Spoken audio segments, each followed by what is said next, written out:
ठीक है शौकत पराजा साहब, वापस आते हैं, जरा आप थोड़ी तैयारी पकड़ लें क्योंकि हम लोग साबिक आर्मी चीफ राहील शरीफ साहब के बारे में बात करेंगे। इस्लामाबाद के हलकों में तो काफी ज्यादा चहम गोइयां हो रही हैं, लेकिन असद खरल साहब पूरी तफसील शौकत पराजा साहब ने हमें समझाई, क्या मतलब इसमें लूप होल्स थे, क्या र्यूमर्स थे और असल हकीकत क्या है। मुझे एक ब्रेक लेना है, लेकिन ब्रेक से जब वापस आएंगे तो मैं आपसे ये जरूर पूछना चाहूंगी सर, अब तो ये चीज अच्छी हो गई ना, बट वो र्यूमर्स ये कह रहे हैं, एक स्कूल ऑफ थॉट ये भी कह रहे हैं असद खरल साहब कि ये नाफिजुल अमल इसलिए हो गया क्योंकि अब जो केसेस आएंगे उनको सजा होगी, जो पिछले केसेस हैं वो सब नल एंड वॉइड हो गए। इसके ऊपर जरूर रोशनी डालिएगा। एक छोटा सा ब्रेक लेते हैं, ब्रेक के बाद वापस आएंगे, अपनी डिस्कशन को जारी रखेंगे।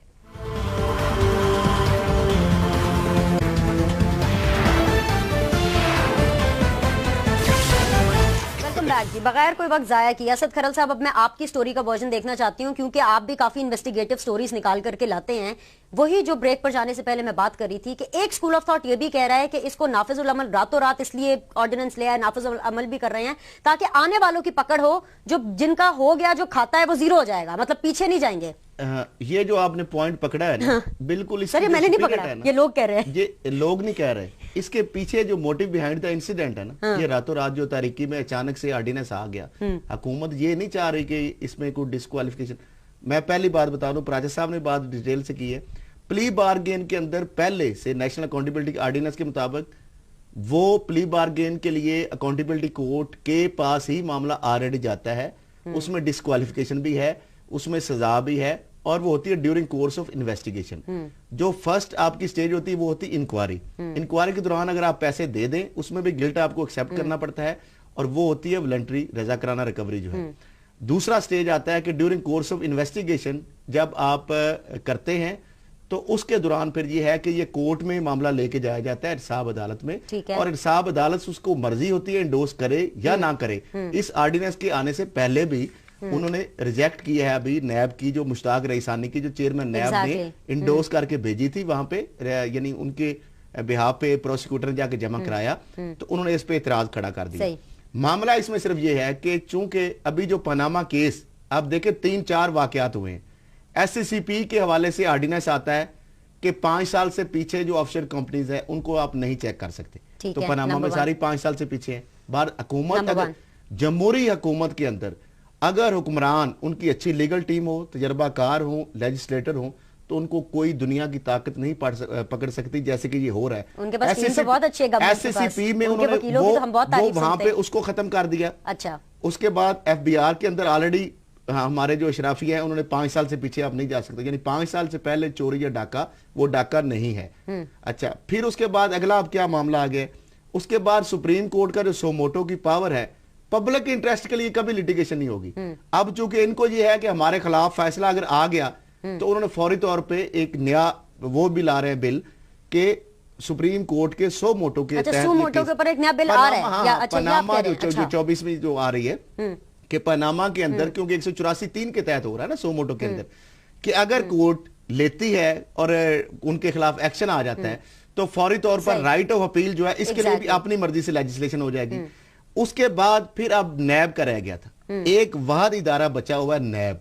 अब नवाज शरीफ साहब का जो केस चल रहा है सुप्रीम कोर्ट में, ये बात अवाम को समझने की जरूरत है। इसमें सुप्रीम कोर्ट ने सजा नहीं देनी, supreme court is not trial court. Supreme court ना इन्वेस्टिगेट कर सकती है, ना वो इसको प्रोसिक्यूट कर सकती है, ना वो ट्रायल कोर्ट है, ना वो सजा और ना डिस्क्वालिफिकेशन कर सकती है। सुप्रीम कोर्ट 184(3) के तहत क्या करती है, NICL स्कैंडल सुप्रीम कोर्ट ने सोमोटो लिया, FIA ने इन्वेस्टिगेशन की और रिकवरी भी हुई और पकड़े भी गए लोग। उसके बाद हज करप्शन स्कैंडल में इसी 184(3) के तहत सुप्रीम कोर्ट ने सोमोटो लिया, मौजूदा उस वक्त के वजीर जो है और बाकी लोग पकड़े गए, रिकवरीज भी हुई, FIA ने इन्वेस्टिगेशन की, सुप्रीम कोर्ट ने उसको यानी देखा, उसकी निगरानी की और टाइम टू टाइम वो प्रोग्रेस रिपोर्ट और सारी। अच्छा, फिर उसके बाद रेंटल पावर क्या है, सुप्रीम कोर्ट ने सोमोटो लिया, नैब ने इन्वेस्टिगेशन की, EOBI के अंदर सुप्रीम कोर्ट ने सोमोटो लिया, FIA ने इन्वेस्टिगेशन की थी 34 अरब का जो स्कैंडल है। मामला यह है कि यह भी करप्शन और करप्ट प्रैक्टिस का केस है, एसेट बिहाइंड मीन्स का केस है, एक्सक्लूसिव डोमेन है नैब की। अब नैब के पास क्या पावर है, नैब के पास पावर है कि 1985 से लेकर कोई भी बंदा पब्लिक ऑफिस होल्डर के तौर पर अपनी मिसयूज ऑफ अथॉरिटी करता है, इलीगल गेन करता है, वो SRO अपने बेनिफिट या कारोबार के बेनिफिट के लिए करता है, और असासे अंदरूने मुल्क और बैरून मुल्क अपने बच्चों, अपनी बीवी और एसोसिएट्स, फ्रंटमैन और बेनामीदार। क्योंकि अब बेनामीदार जो नवाज शरीफ साहब की अभी तक जो सामने आ रही हैं चीजें, वो हैं हसन नवाज साहब, हुसैन नवाज साहब, मरियम साहिबा और कलसूम साहिबा, जो कि बच्चे जो थे उस वक्त तालब इल्मी के जमाने में थे जब ये फ्लैट लिए गए। 4 फ्लैट्स के ऊपर हम फिर फोकस कर लेते हैं। अब ये अदालत का भी फोकस है, वैसे मैंने आगे जाके डिस्कस करना था, अब आपने जिक्र कर दिया ना, अदालत ने क्यों पूछा? देखिए अदालत ने सवाल क्यों पूछने आया अदालत को कि ये अदालत ने कहा कि हमारा फोकस लंदन फ्लैट्स पे आ जाना और ईमानदारी है कि we just want to check whether mister prime minister ने पार्लियामेंट में या अदालत में, इससे भी हट जाए, इससे भी हट जाए। जो सवाल पहले हियरिंग के दौरान गलत बयानी तो नहीं की, 4 जो आखिरी सवाल उन्होंने किए क्लोजिंग के दौरान, खोसा साहब ने जो बेंच को हेड कर रहे थे जस्टिस साहब, उन्होंने कहा कि ये बताया जाए कि कब मिनिस्टर रहे, यानी 81 से लेकर 85 चीफ मिनिस्टर कब रहे, प्राइम मिनिस्टर कब रहे, बाहर कब रहे, वापस कब आए। और हम ये देखना भी चाहते हैं कि क्या कहीं कंफ्लिक्ट ऑफ इंटरेस्ट तो नहीं था, क्या ये जो एसेट्स बने हैं बाहर के, क्या उन्होंने पाकिस्तान के जब वो प्राइम मिनिस्टर थे या चीफ मिनिस्टर थे, उन्होंने ऐसा कोई पैसा या एसेट बिहाइंड मीन्स बनाया हो, मिसयूज ऑफ अथॉरिटी की हो, या ऐसे इलीगल गेन्स लिए हो किकबैक्स कमीशन की शक्ल में, और उनसे तो ये प्रॉपर्टीज नहीं बनी।